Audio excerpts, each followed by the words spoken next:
Bonjour tout le monde. Donc, petite vidéo rapide aujourd'hui. Vendredi, j'avais demandé dans les commentaires si vous aviez des analyses que je voulais que je fasse, voilà, d'actifs. Donc, j'ai eu ma petite liste. Donc, j'ai Vogo, j'ai ASM International, j'ai Natixis, j'ai Medicel et j'ai Ubisoft. Donc, on commence tout de suite par Vogo. Donc là, on est sur un graphe hebdomadaire. Donc, déjà, bon, voilà, à la louche, comme ça, on peut tracer rapidement deux zones de réaction, donc une zone de résistance ici, une zone de support. Alors la zone de support, on va dire que là, pour le coup, elle est plus là, voilà, dans cette zone-là.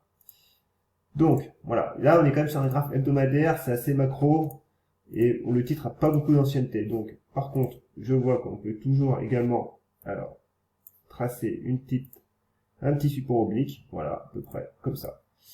Donc, si on regarde le MACD et le RSI, on voit qu'il n'y a pas grand-chose forcément dans un range.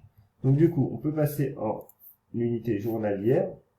Et en unité journalière, voilà, on voit très bien que notre range, hein, il est vraiment clairement défini. Hein. Regarde, on voit toutes les moyennes mobiles avec le prix qui oscille autour, une M200, donc une moyenne mobile long terme qui est totalement plate, même la M50 d'ailleurs. Donc voilà, donc actuellement, dans ce range, on fera pas grand-chose.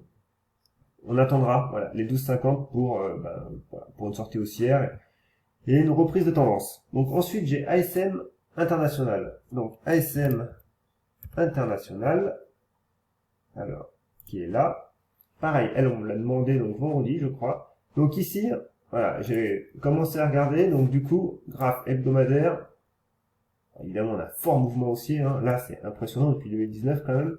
Donc retracement de Fibonacci, on voit très bien que le prix ne s'arrête pas nulle part, là, et là, surtout là, hein, les 23,6 font support. Alors, néanmoins, voilà, donc ce sera surtout cette grande zone ici, voilà, avec la M50.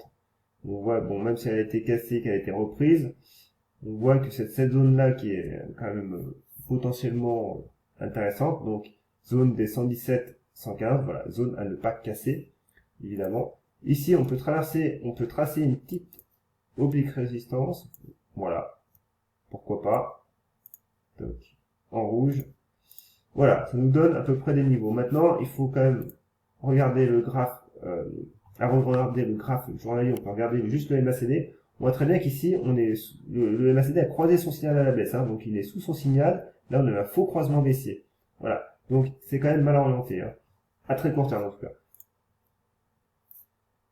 On voit sur le graphe donc, journalier, voilà. On voit évidemment notre triangle ascendant qui est là, avec cette M200 voilà, qui fait vraiment office de support et qu'il ne faudra pas casser.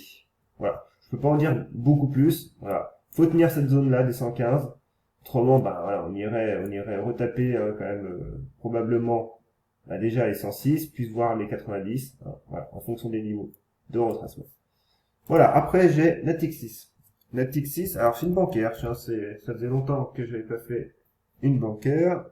Natixis, alors Natixis, est-ce que je vais arriver à l'écrire? Voilà. Natixis, pareil, graphe hebdomadaire toujours pour se resituer un peu la tendance. Bon, évidemment, ici, voilà, depuis quand même 2018, hein, même, ouais, début 2018, c'est baissier.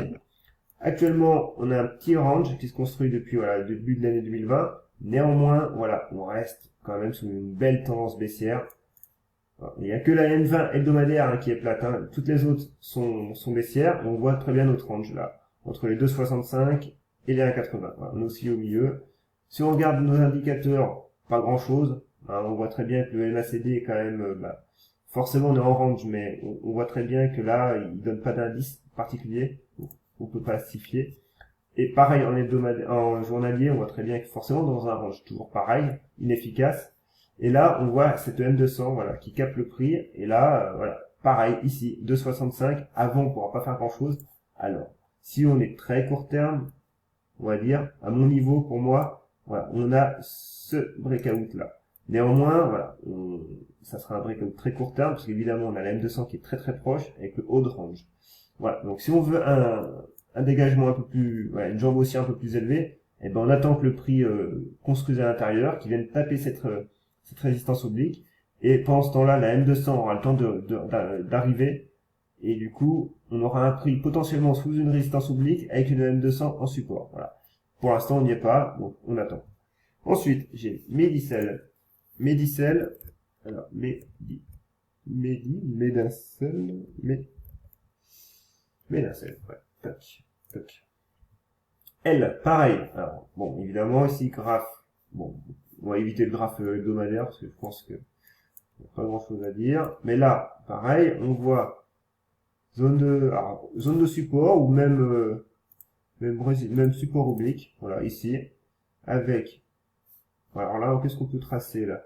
Là, on voit très bien que, ouais, on a cette zone-là, voilà, okay, les 8, qui est ici, qui fait barrage. Voilà. Et du coup, on a toutes nos moyennes, la M200, pareil, qui est dans cette zone-là. Donc le prix, vendredi, a cassé, mais voilà, on reste quand même sur une belle mèche haute, donc on se méfie. Néanmoins, voilà, si on veut faire un petit report chartiste, on reporte ça, on reporte ce trait-là, toc, et on arrive à, ouais, potentiellement, voilà, cette zone de 10-40. Pourquoi pas. Néanmoins, voilà. Bon, évidemment, pareil, le MACD donne pas grand chose. On peut encore construire un petit peu pour faire un réel breakout. Bon, néanmoins, on a quand même beaucoup de volume. Donc, voilà. Dans tous les cas, si on confirme directement lundi, eh ben, allez, on vise les 10,50. Sinon, on continuera de construire. Ensuite, j'ai Ubisoft. Alors, Ubisoft, pareil. On me l'a demandé, donc, cet après-midi. Ubisoft, tac. Ubisoft. Graphe hebdomadaire, pour commencer, toujours. Donc ici, fort mouvement haussier, hein, ah ouais, carrément. Du coup, on dégage. Alors là, maintenant, qu'est-ce qu'on peut faire? Est-ce que les retracements de Fibonacci sont pas mal? Toc, toc, voilà. Ici, ouais, donc on est sur les 50, néanmoins, voilà, bon, on voit pas grand-chose. Bon, je vais les enlever, ce sera plus clair pour la suite.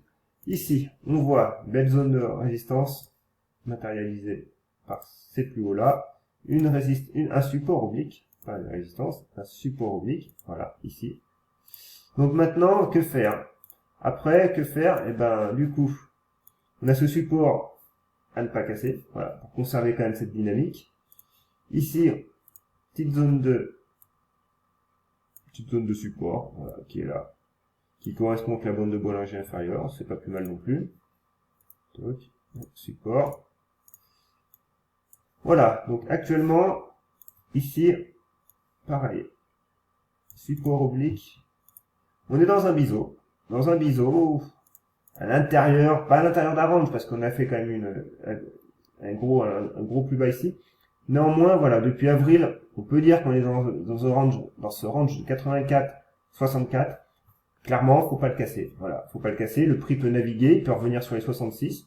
On a du support, on a cette zone-là, la bande de Bollinger, on a la M200. Voilà, c'est la zone à ne pas casser. Après, évidemment, voilà, si on la casse, eh ben on ira sur les 54 et sur, pourquoi pas retrouver les plus bas. Néanmoins, on n'y est pas encore. Maintenant, lundi, un lecteur m'a dit qu'il y avait un décalage de jeu, donc je suis pas ce titre. Donc évidemment, voilà, on peut voir, on pourra avoir un gap baissière le lundi, donc demain. Maintenant, on peut très bien ouvrir au plus bas sur cette zone de support, faire une mèche et terminer relativement correctement. Voilà, faudra regarder. Néanmoins, voilà, on a des supports. Alors, évidemment ici, moi je pense qu'ici c'est plus un gap de rupture, donc on peut aller retaper les 66. C'est cette grosse zone à préserver, les 64. Voilà. Bon, je peux pas en dire beaucoup plus. Donc, cette petite vidéo, j'espère qu'elle vous plaira. Comme d'habitude, abonnez-vous, activez les notifications, le petit pouce bleu et les commentaires si vous avez des infos, si vous voulez que je traite des titres de temps en temps. N'hésitez pas. Allez, bon week-end, bonne fin de week-end plutôt.